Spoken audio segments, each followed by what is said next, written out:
ഞങ്ങളിപ്പോൾ ഉള്ളത് കോട്ടയത്താണ്. ഞങ്ങൾ വാഹ പിടിക്കാൻ വേണ്ടി വന്നതാണ്. പുലിവാഹ, മയിൽവാഹ, നീലവാഹ അങ്ങനെ കേട്ടിട്ടില്ലേ? പക്ഷേ ഇന്നലൊരു മഴ പെയ്തിട്ട് വെള്ളം ചെറുമീനും എല്ലാവരും ടാർഗറ്റ് ചെയ്യുന്നുണ്ട്. പക്ഷേ മഴ പെയ്തിട്ട് വെള്ളം കലങ്ങിപ്പോയി. അപ്പോൾ കിട്ടില്ലെന്ന് അറിയില്ല. ഞങ്ങളൊരു ടീം ഇപ്പോൾ പോയിട്ടുണ്ട്, വെള്ളം എടുത്ത് പോയിട്ടുണ്ട്. ഞങ്ങൾ രണ്ടാമത്തെ ടീം പോകാൻ നിൽക്കുകയാണ്. ഈ ബ്രൈഡ് മാറ്റൊന്നും വേണ്ടല്ലോ, പവറുള്ള ബ്രൈഡാണ്.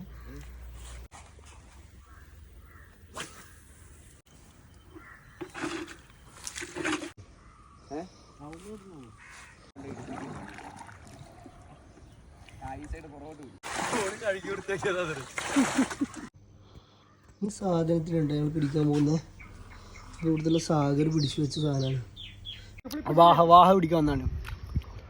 മീനച്ചിലാറിൽ വാഹ പിടിക്കാൻ വന്നതാണ് കേട്ടോ ഞങ്ങളുടെ ടീം. കോരിട്ടാണെങ്കിലും ഒന്നിനെ പിടിക്കാം.